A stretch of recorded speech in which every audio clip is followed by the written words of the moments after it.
Estamos iniciando mais um Saúde no Polo, um programa de informação sobre saúde. E hoje temos um grande prazer de bater um papo muito gostoso com o Dr. Eduardo Paiva Magalhães. O Eduardo é médico, otorrinolaringologista, há muitos anos, há 28 anos, atuando na nossa cidade. Eduardo, muito obrigado por ter aceito o nosso convite, é um prazer enorme ter você aqui com a gente. Eu que agradeço, doutora Isa, é um prazer também estar com você, com todos os seus ouvintes, e aproveito a oportunidade para cumprimentar a todos os nossos amigos e amigas de Cubatão e desejar que eles aproveitem bastante dessa nossa conversa e espero, dessa forma, estar esclarecendo uma série de dúvidas que com certeza todos têm. Até nós podemos trocar algumas experiências, na sua experiência como médica também, nós podemos estar trocando aqui, que dessa forma os nossos munícipes é que vão aproveitar dessas informações. Isso. Hoje nós vamos conversar sobre o principal assunto, tem outras coisas que eu vou te perguntar, mas o principal seria a rinocinusite. O que seria as rinossinusites, Eduardo? Bem, rinocinusite é um processo inflamatório da cavidade nasal e dos seios paranasais. O que são os seios paranasais? São cavidades que ficam ao lado do nariz e atrás do nariz. No caso, o seio maxilar, o seio frontal, o seio etimoidal e o esfenoidal que fica no fundo. Então, um processo inflamatório que comprometa o nariz, a fossa nasal, a mucosa que reveste o nariz e essas cavidades são chamados de rinossinusites.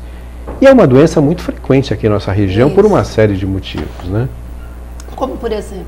Fala pra gente. Como por exemplo, nesse momento que nós estamos vivendo, nós temos uma variação de temperatura muito grande, tá? O aspecto ambiental, uma hora está quente, uma hora está frio, ar-condicionado, ventilador e uma série de questões que acabam tornando essa doença muito frequente. E até nas crianças a gente sabe que cerca de 1/3 das crianças que procuram o serviço de emergência médica são acometidas de processo de vias aéreas superiores, garganta, nariz, ouvido. Então, ela se reveste de uma importância muito grande. E por essa razão, a sua prevenção e os cuidados que todos nós devemos ter com essa doença é de extrema importância. Tem algumas coisas que nós podemos prevenir, tem outras que são imponderáveis, que acabam acontecendo em determinadas faixas etárias.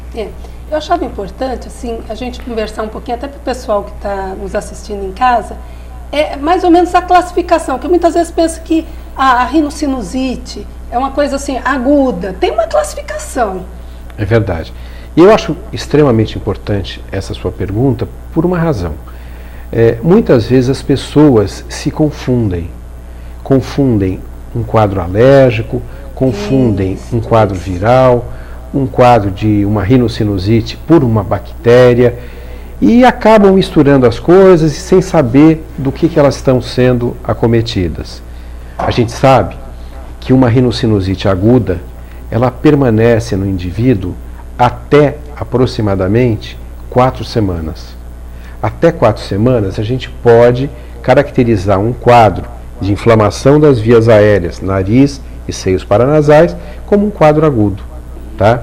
E a gente sabe também, e é uma oportunidade para nós estarmos esclarecendo, que grande parte dos processos inflamatórios das vias respiratórias são de natureza viral, vírus. E os vírus, eles são autolimitantes, autolimitados, ou seja, eles curam espontaneamente passado um período. Daí, aquela preocupação que muitas vezes as pessoas têm em entrar com antibiótico, em tratar com antibiótico um processo agudo, muitas vezes é desnecessário. Tá? Então, sempre procurar frente a um processo inflamatório das vias respiratórias, o atendimento médico e observar se o quadro realmente é alérgico, é viral ou, por último, se o quadro evoluiu para uma infecção bacteriana. Eu acho que só é bom frisar porque, principalmente na pediatria, o adulto também, né? As mães muitas vezes ficam com raiva quando chegam pronto-socorro, que o médico fala, isso é uma virose. Muitos pacientes devem chegar para você também, chegam para mim, tudo é virose.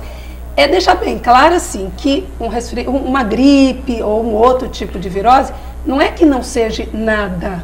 Ah, isso não é nada, não é uma virose. Não, é uma infecção, mas é frisar o que você acabou de falar, que as infecções, pela maioria dos vírus, né, principalmente das vias aéreas superiores, são autolimitadas. E depende do quê? Depende do seu organismo estar bem nutrido, bem hidratado, descansado, reagir. Então, elas ficam com raiva, tudo é virose, não é nada, é virose. Não, não é que não é nada, é uma infecção, mas é uma infecção que não depende do antibiótico. Sem dúvida. Até o uso do antibiótico, nesse momento, ele acarreta uma resistência bacteriana, uma possibilidade de uma infecção mais grave. E essa resistência pode tornar, quando aquele paciente necessitar de um cuidado através de antibiótico, o antibiótico não funcionar, que é o que está acontecendo agora. Aliás, uma medida que foi adotada recentemente, obrigando a existência de uma receita para a pessoa comprar o antibiótico, acaba com a automedicação, com a medicação feita de uma forma equivocada e também inadequada. Eu acredito que tenha sido uma boa medida que foi adotada, evitando que se propague o uso do antibiótico sem necessidade. Sempre é bom lembrar, doutora Isa, que as infecções virais, elas fazem parte da maioria dos quadros agudos de rinocinusite.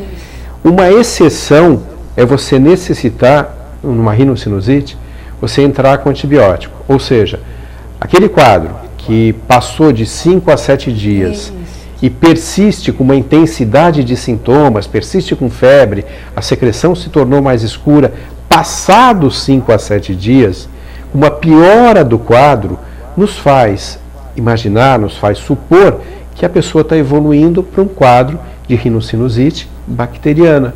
E aí sim tem toda a indicação de se entrar com um tratamento específico, no caso, um antibiótico, que vai variar de acordo com a faixa etária da pessoa, com o tipo de bactéria, com o tipo de paciente, com uma série de outras questões que são importantes. Daí, a procura a um serviço médico, a um profissional que analise todo esse histórico é de suma importância. Isso. Outra perguntinha que eu tinha para você. Tem fatores que predispõem as pessoas a ter mais quadros de rinossinusites. Uma das coisas que você falou, que nós estamos falando, que são as infecções virais. Então, vou falar o grosso, aquela gripe mal curada, né? Você gripou e não está curando depois dos 5, 7 dias. Então, a gripe predispõe, né? Um quadro de gripe predispõe a evoluir com uma rinocinusite. Tem outros fatores também. Quais são? Sem dúvida. Eu acho que os fatores alérgicos são de extrema importância. A partir de uma manifestação alérgica, pode um paciente, por um edema que ocorreu em toda a mucosa do trato respiratório, ter uma dificuldade de drenagem, um acúmulo de secreção, e essa secreção ser meio de cultura para a bactéria se desenvolver. Ninguém tem sinusite de graça. A pessoa só tem sinusite quando ela tem um fator predisponente, seja de origem anatômica, como por exemplo, um desvio do septo, uma hipertrofia do corneto nasal, que são aquelas estruturas que ficam dentro do nariz, uma alteração na drenagem do ósteo, ou seja, da cavidade, da drenagem do seio maxilar para dentro do nariz, uma alteração anatômica, que faz com que não haja uma boa drenagem e, consequentemente, uma infecção. Ou então, lembrar das alterações funcionais, como, por exemplo, uma alteração do tipo alérgica, uma questão ambiental, onde a pessoa vive num local onde tem uma umidade, um mofo que predispõe também um processo inflamatório, uma casa onde tem os pais ou parentes que fumam, por exemplo, questões sociais ligadas também à alimentação. Lembrar também da possibilidade do barotrauma, que é muito frequente aqui na nossa região. Pessoas que sobem e descem a serra, estão gripadas, podem ter uma obstrução na drenagem do nariz e com isso desenvolver. Lembrar também que o barotrauma, que é um trauma devido à pressão, pode ocorrer também na descida de um avião de uma pessoa gripada, pode ocorrer durante o mergulho, da mesma forma. Lembrar também que é muito frequente em crianças a possibilidade de um corpo estranho. As crianças pequenas faz parte do seu dia a dia, Isa. colocam muitos objetos dentro do nariz. E esse objeto altera a drenagem. Voltamos à questão anatômica. E essa alteração da drenagem, devido a um corpo estranho, faz multiplicar bactérias, gera uma secreção fétida do lado onde está o corpo estranho, que é bem característico, né? Secreção fétida unilateral é igual a corpo estranho, né? E com isso uma rinocinusite. Uma hipertrofia adenoidiana, uma alteração na drenagem, pode também ser o fato gerador da rinocinusite. Então nós temos um sem número de causas, de possibilidades, de situações que podem gerar esse quadro. E é importante não só tratar a fase aguda, mas descobrir o que levou a pessoa até aquele quadro. Porque através dessa investigação nós poderemos evitar que aquela ocorrência novamente se manifeste. Então é de extrema importância investigar. É importante isso que você está falando, porque muitas vezes você tem esse quadro de repetição. Muito frequentemente. É muito frequente. É muito frequentemente.